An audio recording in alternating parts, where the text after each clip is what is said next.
Summer is here, which means showcase season and the Steam Next Festival, so we have a couple of weeks which are sparser in releases, but as always, there are cool titles including Metroidvanias, some gorgeous roguelites, action RPGs, a 3D platformer and much more. So let's begin with Awita Journey of Hope, a dark fantasy Metroidvania set in a plague-ridden world, where our heroine must battle her way through. Explore an expansive, interconnected world, forging alliances and facing adversaries, all while seeking a cure to a devastating epidemic that has struck your village, with fantastic looking pixel art and animations. From the developer of Plague Inc. comes After Inc. Revival, an inversion of their earlier game, since that was about causing a zombie outbreak to spread. While this asks the question, then what? Guide a group of survivors striving to rebuild civilization, having to build and manage settlements, balancing resource gathering, infrastructure development and societal needs. Each decision, whether to prioritize agriculture, defense, or technological advancement, shapes the trajectory of your community, with it being a combination of simulation, survival city builder, and 4-act strategy, although it seems to be simulation first, and given the pedigree, will be a title of note. I have exciting news to share since the action roguelite space shooter with physics Galactic Glitch is releasing out of early access on June 3rd, 2025, and are also kindly sponsoring this video. The main mechanic here is a gravity gun, where you're able to grab asteroids, enemy missiles, or even other ships and launch them into your enemies. Each arena also has their own physics bubble, which you can use to slingshot objects. Additionally, the gravity gun can be used to rip components off enemy ships, disabling critical systems to give you the advantage. All of this is on top of your regular weapons, with the 1.0 version having more than 100 items and powers for you to craft your own build. The 1.0 release will include a new final area named Cyber Void, new playable ships, glitch bombs, glitch tokens, new room types, an expanded hub area and much more, with the developer constantly listening to the community for feedback and suggestions, so if interested, get the game now on Steam. Developer Megami Games has a pretty distinct throwback art style, having made Wallachia Reign of Dracula, with Chronicles of the Wolf looking to be another Castlevania-inspired action platformer. Play as the last apprentice of the Rose Cross Order, setting off on a perilous quest to hunt down a legendary beast. There is a vast interconnected world with castles, woodlands and ruins, each teeming with secrets, puzzles and formidable foes. Combat is intense and demands precision, requiring well-timed dodges, counters and combos to overcome brutal bosses and enemies. As you progress, you unlock powerful abilities and upgrades that open new paths and enhance your combat prowess. They have also partnered with Bloodstained Ritual of the Night, with a character from that game named Bloodless featuring in this game, but if you love old school gothic horror Castlevania, this will certainly be of interest. A game that won me over due to the art style alone is Voidsayer, set in a cursed world where the abyss threatens to consume all. This is a turn-based roguelite RPG in which you command monsters, choosing from over 100 of them, each with distinct genetics and personalities that influence their combat abilities. There's a rock, paper, scissors-like elemental system, such as fire dealing more damage to grass, so you need to have a balanced team if you want to exploit enemy weaknesses. There is a procedurally generated node-based map with battles and random events that can either bolster your team or present unforeseen challenges. Boss encounters introduce unique mechanics that can force you to alter your approach to combat, and in between runs, there is a meta progression element where you manage and upgrade settlements in order to unlock new capabilities. A gorgeous hand-drawn action platformer is Forgotlings, coming to us from the developer of Forgotten N, and is set in the same universe. You play as Fig, a gifted posing doll and captain of the sentient ship Volaire, embarking on a journey to unite warring tribes against a looming threat, where critically this is set in a magical realm where lost objects become sentient and seek purpose. This is a self-styled cinematic Metroidvania with a semi-open world in which you have the freedom to explore distant corners of the world. Interestingly, while there is also standard action platformer combat, stealth is also a thing, allowing you to get the jump on enemies with an in-world board game titled Ina, which you can play against other characters. Your choices matter, influencing the narrative as you forge alliances on your quest to bring unity to the world, and looks absolutely gorgeous, as if it is some sort of animated movie, but I don't know how tight the combat will feel since it does not appear to be the central focus, but rather just one part of the game. But if they manage to nail it in all aspects, could be something special. Developer Sean Young absolutely crushes it as an indie game developer, with virtually all of his titles being successes, including Magicite, Roguelands, Littlewood, and even the recent massive Kickstarter success of Monster Patch, with the Kindergarten series likewise selling a stupid number of copies, and they are back with the third entry. Despite the cute look, this has dark humor and is somewhat of a horror game, placing you in a bizarre school where survival depends on navigating twisted routines and uncovering dark secrets. You interact with a cast of eccentric characters, each with unique behaviors and hidden agendas, requiring careful observation and making the right choices. You can participate in a school play, run into the air duct with your friend, help the janitor with a gator in the pond, break windows, break faces, and more, while trying to avoid getting murdered. Having plenty of cartoon violence despite the look, but given the popularity of the first two games, could be something of interest. I previewed Misery not too long ago and it is already releasing, being a low-poly survival first-person shooter which is set in a post-nuclear world where survival hinges on your choices. The game begins with an intense 60-second scramble to gather essential supplies, food, water, medicine, and weapons before a nuclear strike seals your fate, after which the bombs drop and your bunker becomes the last refuge. You can manage and expand the bunker, construct rooms, and install power sources like gas, solar, or wind generators, and can venture out to explore. Daylight offers a chance to visit procedurally generated locations, including abandoned shelters, swamps, villages, and towns, as you scavenge for resources and antenna parts to signal for final evacuation. Of course, there will be enemies of the mutant kind, so you have to decide whether to engage or to sneak away.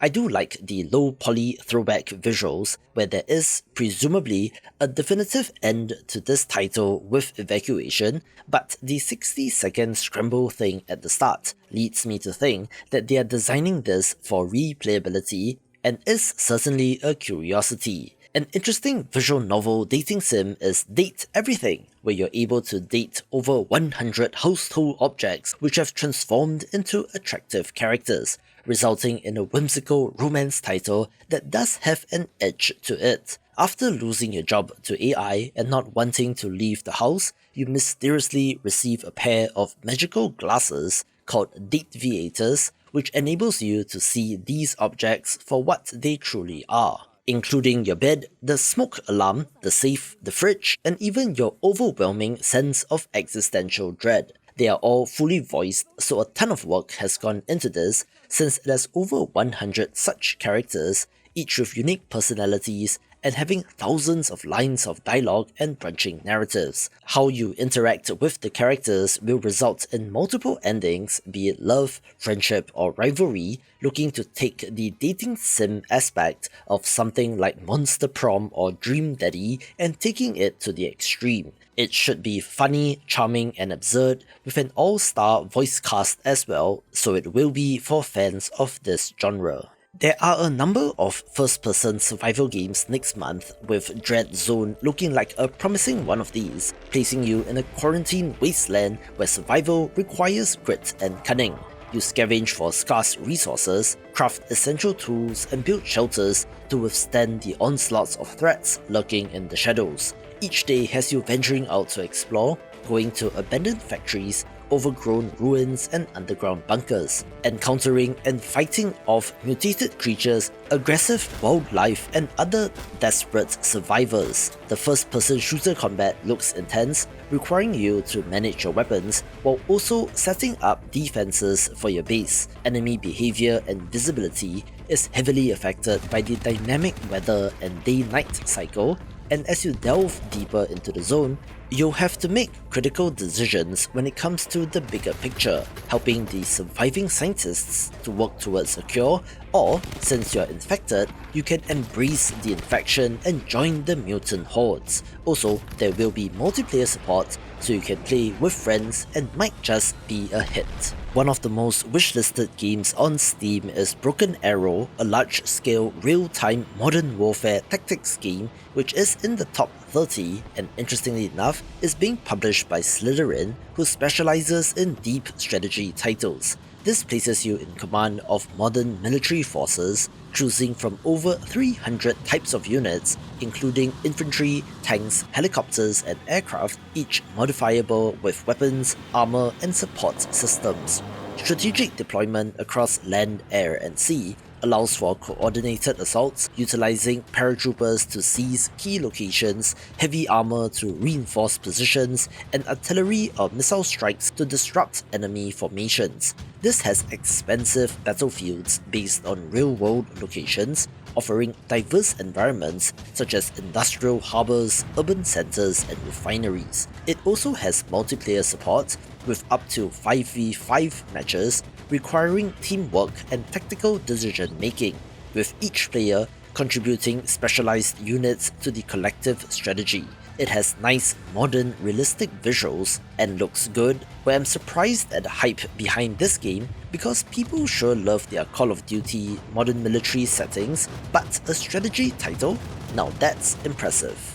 Things always have a funny way of coming around full circle in games, since Rocket League But People REMATCH is an arcade soccer title whose demo was very well received, coming to us from Slow Clap, the studio who most recently made Sifu. You control a single player character from a third-person perspective, working together with your teammates to score goals, emphasizing individual skill and teamwork.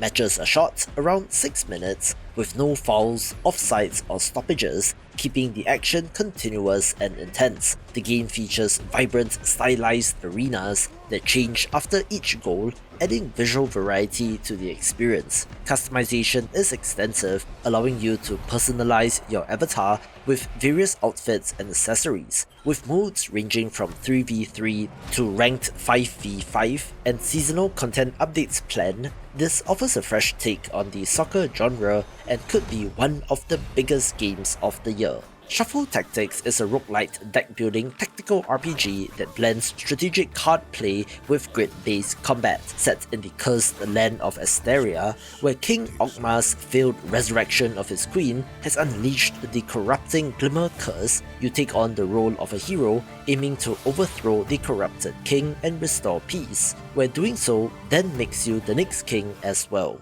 There is an interesting deck building system offering over 300 hero cards and 150 sidekick cards, allowing for deep customization and varied playstyles. Combat unfolds on isometric maps where positioning and terrain elevation are critical, and elemental interactions like combining water and electricity can turn the tide of battle. You can recruit from a pool of 10 sidekicks, each with unique abilities to aid you in battle, creating powerful synergies on the battlefield.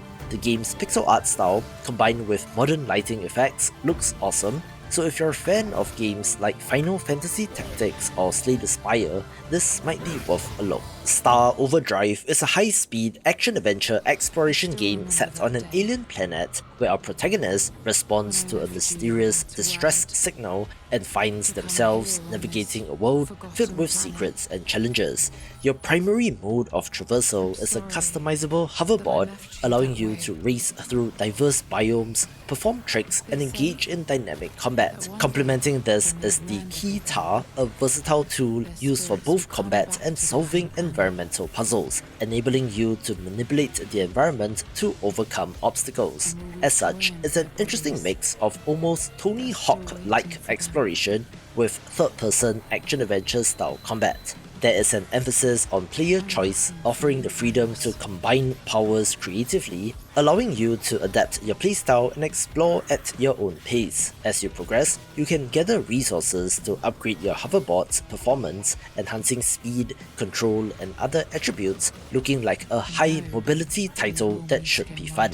A cozy job simulator is Ship Inc., where you step into the role of a packaging employee at a bustling parcel shipment company. Your daily tasks involve selecting appropriate box sizes, carefully arranging items, and ensuring that each package is securely sealed for delivery. Precision is key, as mishandled or mispacked parcels can lead to customer complaints, which will impact your earnings. As you progress, you have the opportunity to upgrade your office space, unlocking new tools and gadgets to handle the increasing volume and complexity of orders. It's a time management kind of game, since you need to balance speed with accuracy, choosing which package to prioritize, and has a charming visual style, with the developer previously making Lost But Found, a similar kind of title, but in an airport lost and found department instead, which is great, so this should be as well. Wartorn is a real-time tactical roguelite that blends squad-based combat with elemental manipulation, set in the war-ravaged Isles of Taloa. You guide sisters Yara and Ilani as they journey to reunite their scattered family and reach the safety of their ancestral fortress. Combat demands elemental interactions such as water dousing fire, tar fueling flames, and lightning electrifying wet foes, requiring you to adapt your tactics dynamically. Recruit diverse squads of fantasy creatures, each with unique abilities to build up your caravan. Each decision made impacts your morale, and if it drops too low, your journey ends. The overworld map offers branching paths and unpredictable events, ensuring that each run feels fresh, and as you progress, you'll uncover heirlooms that grant new abilities, enhancing replayability, looking like a streamlined take on the RTS and looks fantastic. The Altars is a sci-fi survival adventure game where you play as a lone worker stranded on a hostile planet. To survive, he creates alternate versions of himself, known as altars, each shaped by different life choices and possessing unique skills and personalities. These altars assist in managing your mobile base, gathering resources, and tackling various tasks essential for survival. The game's core mechanic revolves around the Tree of Life, allowing you to explore the character's past decisions and to bring forth altars that reflect those divergent paths. As you interact with these clones, you'll navigate complex relationships, since each of them have their own emotions, needs, and potential conflicts. The planet's environment adds urgency, with a deadly sun forcing continuous movement as you scramble to avoid lethal radiation. Resource management, base expansion, and time-sensitive decisions are crucial, and is one of the most wish-listed games for good reason. Dragon is Dead is a 2D action roguelite platformer that blends fast-paced hack-and-slash combat with deep customization and progression systems. Set in a dark fantasy world, you step into the role of a dragon slayer tasked with defeating the last of the dark dragons, who is corrupting the world. Battle through a variety of areas filled with twisted monsters and formidable bosses, with the 1.0 release, of course, adding the final region and boss battle. There are a number of playable characters, with the update adding the Hunter, a new, more feral hero as compared to the others, where each of these have unique skill trees bolstered by artifacts and hundreds of different pieces of equipment, including legendary items. The synergies between artifacts and equipment allows for diverse builds and playstyles, wrapped up with some of the most amazing pixel art that I have seen. As such, it looks like some sort of combination between Dead Cells and Blasphemous, with the full release adding 15 levels of Nightmare difficulty as the endgame challenge. Think Ascension difficulty levels in Slay the Spire, and has potential. There seems to be a resurgence of MMORPGs from smaller teams for some reason, although I don't know what their longevity is looking like, with BitCraft Online being the title of interest here. Being set in a single, persistent, procedurally generated world where your actions shape society. You begin as a mystical being in the wilderness, gathering resources, crafting tools, and building shelters to survive. The game emphasizes skilling and civilization building over combat, allowing you to master 12 professions through 10 tiers of progression, including activities like farming, hunting, crafting, and city building. You can collaborate with others to build towns and empires, or venture solo to explore ancient ruins and gather rare materials. Combat does exist, but is not central, designed to complement the core gameplay of exploration and community collaboration, with the in-game economy being player-driven as well, looking like an interesting take on this genre and leans more on the cozy end of things. Netherworld Covenant is a dark fantasy 3D isometric action roguelite that emphasizes precise combat and deep customization. You play as a survivor wielding the Nether Lantern, a forbidden artifact that allows you to forge pacts with the souls of deceased allies.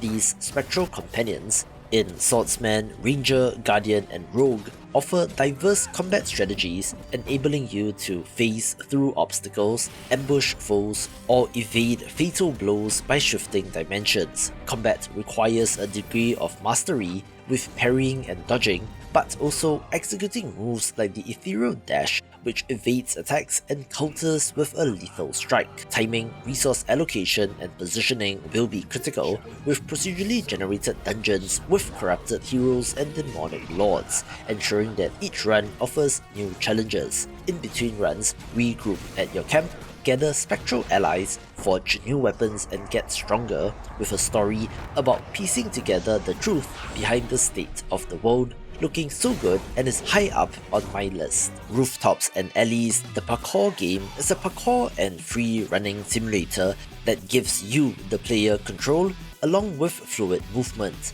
Unlike games with automated parkour mechanics, this requires manual input for actions like leaping, vaulting, and wall running, offering a more authentic and tactile experience. Explore expansive urban environments and diverse maps, engaging in time trials or trick challenges, with additional multiplayer modes such as tag and capture the flag. It has a dynamic weather system, a tricking and scoring system, and a unique session marker mechanic which allows you to set custom respawn points, facilitating practice and experimentation. This has over 5,000 Steam reviews as of recording, which is pretty amazing for a 3D platformer, so there's certainly something to this game, with the full release adding a full single-player progression system, more cosmetic customization options, a new container ship map, photo mode, a new physics-based sliding mechanic, and more, and will be a hit. Speaking of 1.0 releases, the Vampire Survivors style Bullet Heaven roguelite Soulstone Survivors is leaving early access as well, a top-down action roguelite where you, as a Void Hunter, face relentless waves of enemies and colossal bosses, aiming to harness godlike powers. As is genre norms, the game throws swarms of enemies at you, with you having the firepower to fight back.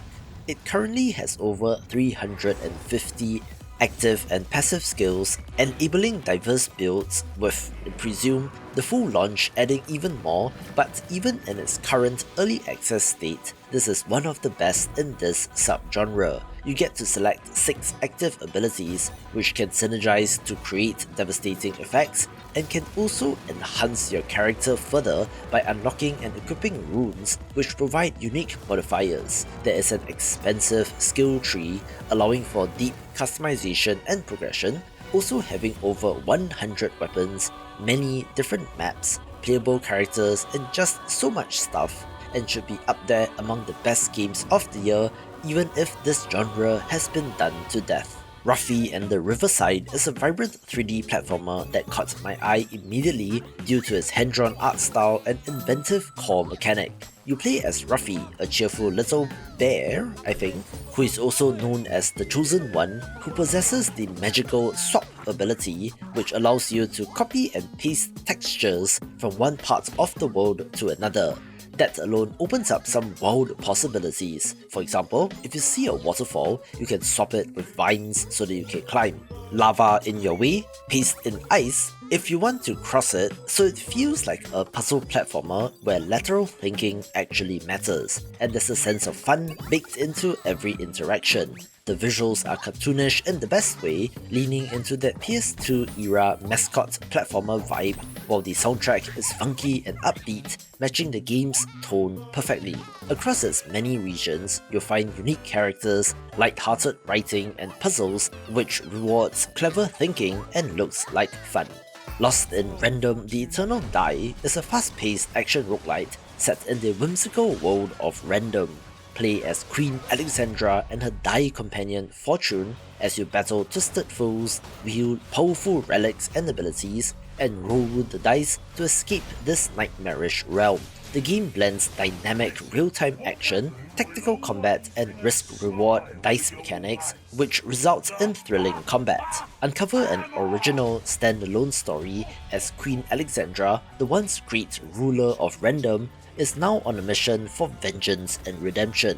Build an arsenal of 4 unique weapons and unleash powerful card-based abilities where even death isn't final, since you return to the Sanctuary to unlock new upgrades and to take on new missions for the next run.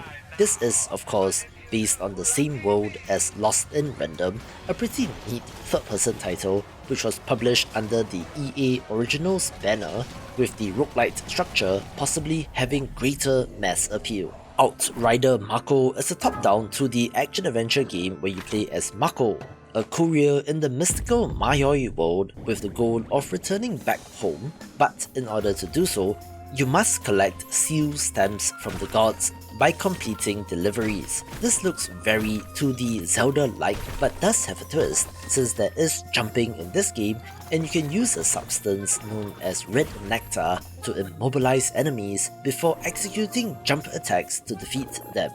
As you progress, you can obtain divine blessings that enhance your abilities, such as increased movement speed, with an absolutely wonderful pixel art look rich with Japanese cultural elements. It's no wonder that this has been on my watchlist for many years now, getting delayed from one year to the next, so fingers crossed this launch version will be excellent. Undertale is right up there among the legendary indie games, having one of the most insane and rabid fandoms, so when Deltarune was announced, people rightfully lost their minds, with chapters 1 and 2 being free, and we are getting 3 and 4 next month, which will launch on the Switch too as well.